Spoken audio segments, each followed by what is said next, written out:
my dog has just invaded my room. Come here. Look! Say hello. There we go. Okay, stops. Look. Say hello to everyone. Say hello.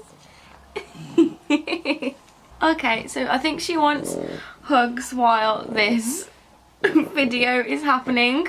But everyone, welcome to a new video. My name is Kirsty and today I am going to be doing my November wrap up. So I only actually have 3 of the physical books with me at the moment because the other ones I'm using in my bookmas tree, and I really do not want to play Jenga with them because it's just all gonna collapse. Luna, you are knocking the tripod. What are you doing? So in the month of November I read 6 books, which I'm pleased with, but I was hoping I could read some more, but unfortunately I do have assessments going on with university, so it is quite hard to read a lot whilst I am doing that, but I read 6 books. It's better than nothing, I guess. So the first book that I read in the month of November was Shadow House number 2, which is called You Can't Hide.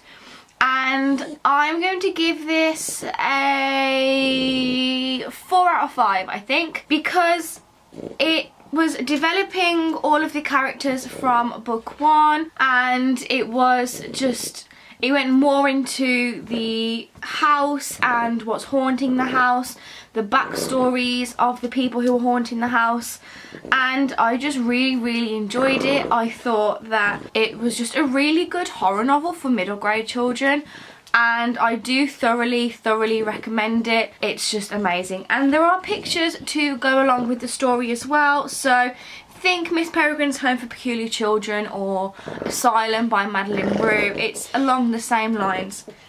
Luna, they won't be able to hear me if you keep bloody snoring. If you don't know what Shadow House is about, it's about this haunted house that calls to these 5 young children. And these 5 young children think they're going to someplace different, so they think they're going to the house for educational reasons, like it's a music school, but instead it's a haunted house and the house wants to trap the children. And whilst they are in the house, they discover that these kids with masks like running around the house and scaring them, and it was just a really enjoyable read, and I did enjoy the second book as well. It definitely didn't suffer from second book syndrome. It was brilliant, and I have already ordered the 3rd book in the series because I want to finish it. So that is the first book that I read in November. The second book that I finished was The Kiss of Deception by Mary E. Pearson, and this is the first book in the Remnant Chronicles. I listened to this one on audiobook, and at first I couldn't really get into the storyline. If you watch my readathon videos, you'll know that I was having just quite a hard time grappling with it and finishing it because the first bit seemed to drag, and I just wanted to find out what was going on. But the interesting thing about The Kiss of Deception is that there is this princess and she doesn't want to marry her significant other in this arranged marriage, so she runs away, and by doing that she kind of puts the alliance between the 2 cities at risk, and there's family feud, and so the prince that she was supposed to marry chases after her, and there's also an assassin that gets sent to kill her. But whilst reading the book you don't know which one is the prince or which one is the assassin, which is very interesting.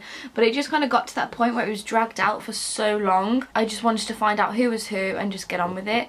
But I am glad that I kind of finished it because the ending was really good, and I do really want to listen or physically read the 2nd, 3rd and 4th book, I think. I don't know how many books there is, but I want to finish the series. The 3rd book that I finished was There's Someone Inside Your House by Stephanie Perkins. I read this because obviously it was kind of near Halloween when I read this, I think, I read this on like the 2nd of November or something. And I have never read a book by Stephanie Perkins before. I haven't read Lola and the Boy Next Door or Anna and the French Kiss or any of her contemporary novels.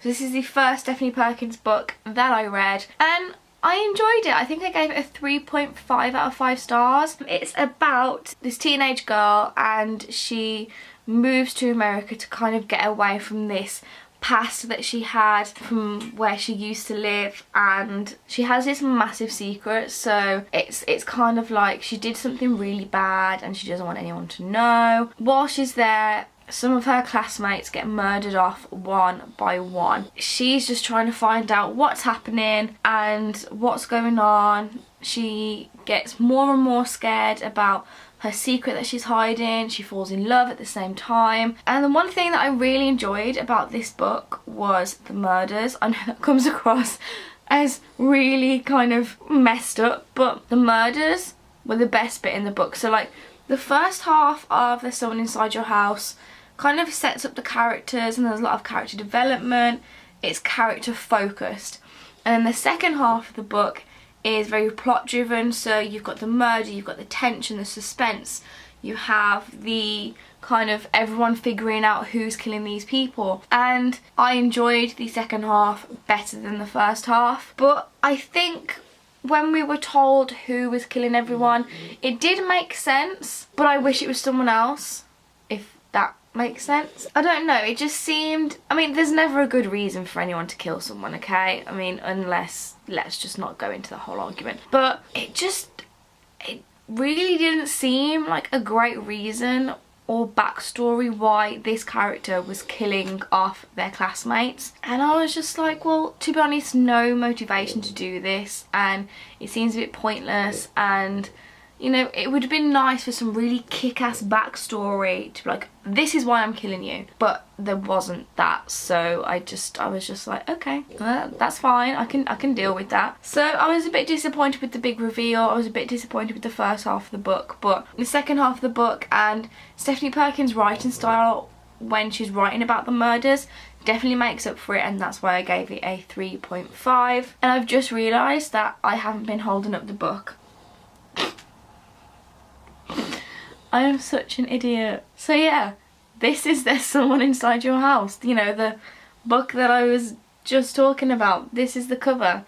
I'm such an idiot. I'm so sorry, guys. I just forgot that I had the books next to me because I've got my dog down there and I have my cup of tea and I'm looking at my Goodreads reading challenge to see which books I read in November. So it's just like, okay, so you've seen the cover. That's good. And then after There's Someone Inside Your House, I'm going to remember this time, I read Horror Store by Grady Hendrix, and this is a thriller, mystery, horror novel that is set in an alternate version of IKEA.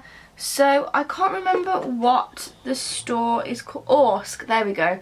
So it's called Orsk. It's a furniture store, and it's basically IKEA, but shh. And it's just that these 5 of the Orsk employees, they notice things that are happening in the store that are very, very strange, and so their boss asks them to do a night shift so they can figure out what's going on. And so these 5 employees, they stay in this furniture store overnight, and a lot of weird things happen. And I read this book in about 2 hours and I was just absolutely gripped. I mean, the whole story was like, it wasn't great, but it was just written in a way that was really gripping. And I'm gonna put this down now because my arm hurts. But it was written in a way that was really gripping, and you find out what's going on and it's really strange, and there's just a lot of things where I was just like, what is going on right now? But it did creep me out,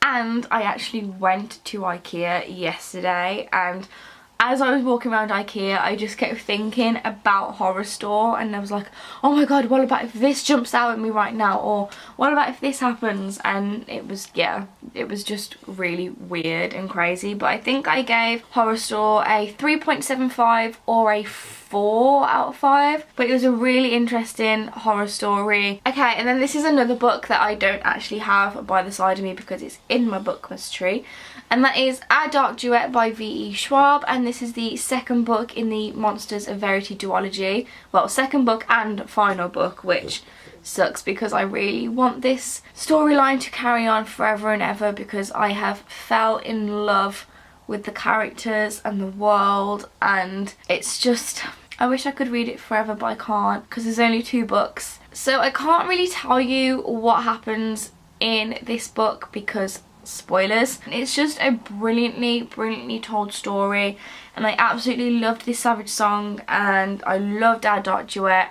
I cried, I laughed, and it was just something absolutely amazing. I gave it a 5 out of 5 stars, I think. It was just a brilliant ending to the duology, and I do want to reread them because they were just amazing. And then the last book that I read in November was Asylum by Madeleine Roux, and I gave this a 4 out of 5, I think. So as you can see, there's quite a horror theme to the November wrap up because I read quite a lot of scary books this month, and yeah, I think after Halloween I was just like, yes, I'm going to read loads of supernatural thriller books, and I did. Asylum is about this boy called Dan Crawford, and he's sent to this prep summer program kind of thing, and he finds out that this prep school was actually where an asylum used to be, and there's just loads of hauntings, and he finds this hidden room where there's loads of clues as to what the school used to be and the hauntings that happened, and it's just very creepy, and people start getting killed, and Dan's just like, what is going on? And he wants to find out. So him and his 2 friends that he makes while he's at the prep school, they try and figure out what's going on, and it's just brilliant. And I've already brought Luna, and I've already brought the second book because I just really want to find out what happens next. And what's brilliant is that there are pictures accompanying this book as well, so it's just really interesting to read, and I just absolutely loved it. So we've got pictures of abandoned asylum bedrooms and just people being shackled when they were tested on, and it was just a very interesting book. I really enjoyed it, and the ending of this just really made me want to read the second one because it was just crazy ending. And there we have it. Those are the 6 books that I read during November. I'm hoping I can read a few more in December, but like I said, I do have university assessments going on, which is the priority. But after the 11th of December, all of that will be out the way, so I can focus on reading, I can focus on writing, and I've decided that I'm not going to do TBR videos anymore. I think I did like 1 TBR video, but I'm not going to do them anymore just because I change my mind a lot on what I'm going to read. So I'll say, oh, in, I don't know, December I'm going to read this and this and this, but then I'll get to it and I'm like, actually I want to read this book. So really there's no point in me doing a TBR video, so I'm not going to do them anymore. I'm just going to do my wrap-ups. That is my November wrap-up. So if you did enjoy this video, please give it a big thumbs up. If you have any comments, questions, feedback, leave it in the comments box below. If I have any reviews for any of these books, I will also link them in the description box below so you can read more in-depth thoughts on these books. I do post videos on Mondays, Tuesdays and Fridays, but I am doing Bookmas, which I am starting on the 13th of December. So from the 13th to the 24th of December, there will be a video going up every single day. So really, my Monday, Tuesday and Friday schedule kind of goes out the window. And if you do want notifications when I post new videos, just click on the bell icon below. And that is all I have left to say. So thank you for watching, and I will see you in my next video. Bye!